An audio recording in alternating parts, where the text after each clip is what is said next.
ഇമാം അഹ്മദ് റിളാ ഖാൻ ഫാദറെ ബറേൽവി റഹ്മത്തുള്ളാഹി അലൈഹി ഫതാവ റദ്വിയിൽ എഴുതി വെക്കുകയാണ്, കുമാരിമാരായ പെൺകുട്ടികൾക്ക് യൂസുഫ് നബിയുടെ കഥ വായിക്കാൻ കൊടുക്കരുത്.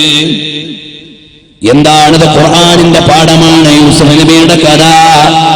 പക്ഷേ കുമാരിമാരായ പെൺകുട്ടികൾക്ക് വായിക്കാൻ കൊടുത്താൽ സലീഹയുടെ പ്രണയം അവര് വായിച്ചു പോയാൽ അവരുടെ മനസ്സ് ചാഞ്ചാടാനിടയുണ്ട്. അതുകൊണ്ട് അവർ സൂറത്തുൻ നൂർ പഠിക്കട്ടെ. വിവാഹം കഴിഞ്ഞിട്ട് അവർ യൂസുഫ് നബിയുടെ കഥ വായിക്കട്ടെ. അതൊരു സൂക്ഷ്മതയുടെ വിധാനമാണ്, മഹാന്മാരുടെ ദിശണയുടെ ഊക്കാണ്. എന്നാൽ ഇന്ന് നമ്മുടെ മക്കൾ LKG മുതൽ പഠിച്ചു വരുന്ന ആധുനിക സാഹിത്യം മുഴുവനും വഴിവിട്ട പ്രണയത്തിൻ്റെതല്ലേ. ഷേക്സ്പിയറുടെ നാടകത്തിലൂടെ പഠിക്കുന്നത്, ഒഥല്ലയും ഡെസ്ഡമോണയും പഠിക്കുന്നത് വഴിവിട്ട പ്രണയത്തിന്റെ കഥയല്ലേ.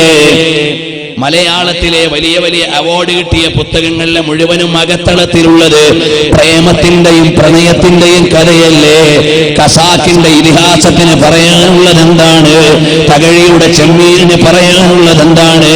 അപ്പൊ ചിലപ്പോ നിങ്ങൾ ചോദിക്കും, മൊയ്ലിയാരെ നിങ്ങൾ ഇതെല്ലാം വായിച്ചിട്ടാണോ വേസത്തിൽ പഠിക്കുന്നതിന്റെ ഭാഗമായി വായിക്കേണ്ടി വന്നതുകൊണ്ട് പറയുകയാണ്, ഇത്തരം സാഹിത്യങ്ങളല്ലേ നമ്മുടെ മക്കള് പഠിക്കുന്നത്. എന്നാൽ അവരെ അരുതായ്മയിലേക്ക് വഴുതി വീഴാതിരിക്കാൻ, നമ്മുടെ മക്കളുടെ മനസ്സിൽ ഈമാൻ സ്ഥാപിക്കാൻ നമ്മുടെ വീട്ടിൽ വല്ലതും ഉണ്ടോ? നമ്മുടെ മക്കൾ മുഴുവനും മോറൽ ഡീഗ്രഡേഷന് പറ്റുന്ന സാധനങ്ങളാ.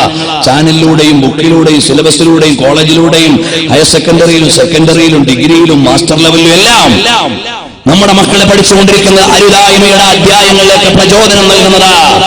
നമ്മുടെ അക്കാഡമിക് കരിക്കുലങ്ങളിലെ മൂല്യങ്ങളെ കാത്തു സൂക്ഷിക്കാൻ പറയണില്ല, ജീവിതോപാധിക്ക് ആവശ്യമായ ചില നിയമങ്ങളാണ് പഠിപ്പിക്കുന്നത്. ഇപ്പൊ ചിലര് വിചാരിക്കും നമ്മളിങ്ങനെ മതത്തിന്റെ ആളുകൾ ഭൗതിക വിദ്യാഭ്യാസത്തെ പ്രതിപക്ഷത്തിൽ നിന്നുകൊണ്ട് സംസാരിക്കാതെ. അല്ല, അള്ളാന്റെ തൗഫീഖ് കൊണ്ട് ഞാൻ ഇന്ത്യയിലെ 5 യൂണിവേഴ്സിറ്റികളിൽ പഠിച്ചിട്ടുള്ള ആളാണ്.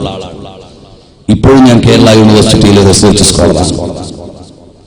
അപ്പോൾ ഭൗതികമായ കലാലയങ്ങളുടെ മുറ്റങ്ങളിൽ നടക്കുന്ന അരുതായ്മയുടെ കൂമ്പാരങ്ങളുടെ നടുവിലേക്കാണ് നിങ്ങളുടെ മോള് രാവിലെ പോണത്. ഈമാനോടെ തിരിച്ചു വരാൻ നിങ്ങൾ എന്താണ് ചെയ്തു കൊടുത്തത്? നിങ്ങളുടെ പൊന്നുമോൻ സന്ധ്യാസമയങ്ങളിൽ കവലകളിൽ നിന്ന് കമന്റ് അടിക്കുകയാണ്. രാവിലെ അതാ കുറെ ചെറുപ്പക്കാര് ബസ് സ്റ്റോപ്പിൽ കാത്തു നിൽക്കുകയാണ്. രാവിലെ ബസ് കയറാൻ വരുന്ന സ്കൂൾ കുട്ടികളെ ഒന്ന് കണ്ട് സമാധാനിക്കാനാണ്. ഇതുപോലെ വില കുറഞ്ഞ വിനോദങ്ങളുടെ ലോകത്തെ സമുദായത്തിന്റെ മക്കളില്ലേ കൂട്ടുകാരാ? ഈ ജീവിതം അങ്ങനെ അമ്മാനമാടി കളയാനുള്ളതല്ല, ഇതിനൊരു ലക്ഷ്യമുണ്ട് മോനെ. ഈ ജീവിതത്തിന് ഉദാത്തമായ ഒരു ഉന്നമുണ്ട്, അഭിമാനകരമായ ഒരു ലക്ഷ്യമുണ്ട്. ഇതെല്ലാം താൽക്കാലികമാണ്, ഇതെല്ലാം നൈമിഷികമാണ്. നാളെ ഇതെല്ലാം വിട്ടെറിഞ്ഞു പോകേണ്ടതാണ്. ഒരു കൊമ്പനും ഒരു വമ്പനും ഒരു മുതലാളിയും ഒരു തമ്പുരാനും ഒരു ഭരണാധികാരിയും ഇവിടെ അവശേഷിച്ചിട്ടില്ല.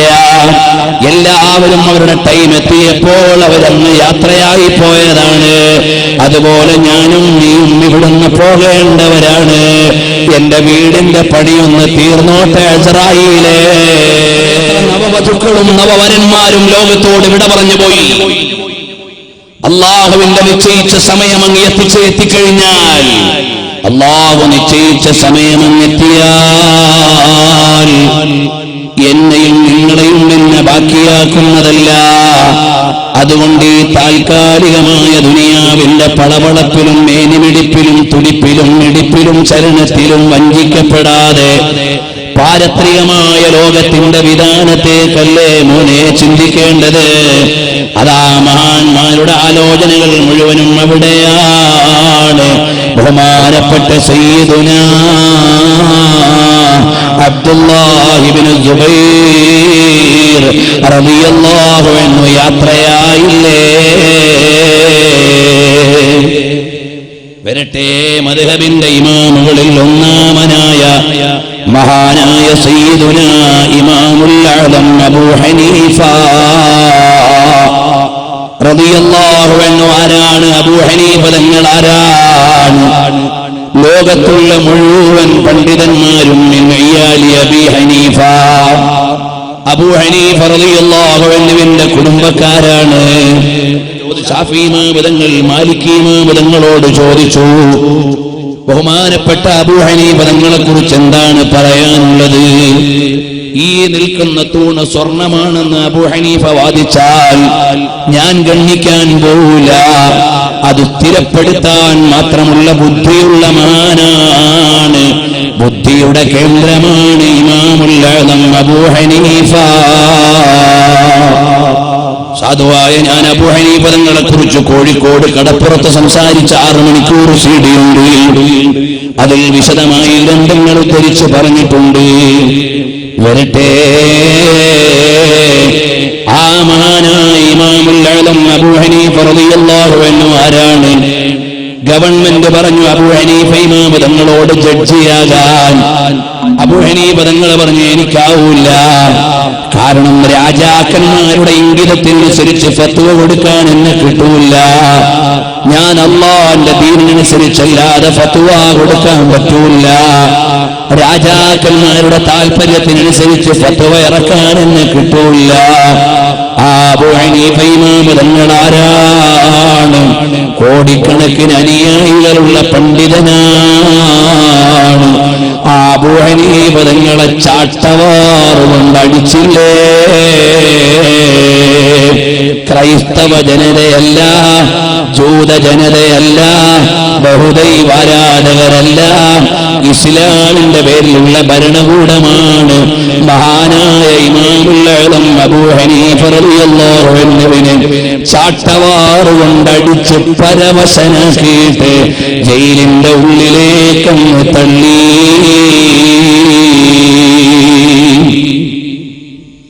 മറിക്കൂ മോനെ, താരീഖ് ബഗ്ദാദ് എഴുതുന്നു ഖതീബുൽ ബഗ്ദാദി. മറിക്കൂ മോനെ, അഖ്ബാർ അബീ ഹനീഫ വായിക്കൂ മഹാനവറുകളുടെ ചരിത്രം. ആ മഹാനായ ഇമാമുൽ അഅ്ലം റളിയല്ലാഹു അൻഹുവിനെ ഇപ്പോഴും ഒന്ന് പോയി നോക്കുമോനെ, പരിസരം മുഴുവനും ബോംബ് വീണ് പൊടിപൊടിയായി കിടക്കുമ്പോഴും അബൂ ഹനീഫ റളിയല്ലാഹു അൻഹുവിന്റെ മഖ്ബറയ്ക്ക് ഒരു കേടും വന്നിട്ടില്ല. ഞങ്ങൾ ബഗ്ദാദിലെ അഅ്ലമിയിൽ ചെല്ലുമ്പോൾ പരിസരം മുഴുവനും ബോംബ് കൊണ്ട് തകർന്നു കിടക്കുന്നുണ്ട്. അവിടുത്തെ കൊച്ചുമക്കൾ കുറെ ഞങ്ങളുടെ വാഹനത്തിന്റെ അടുക്കലേക്ക് വന്നു.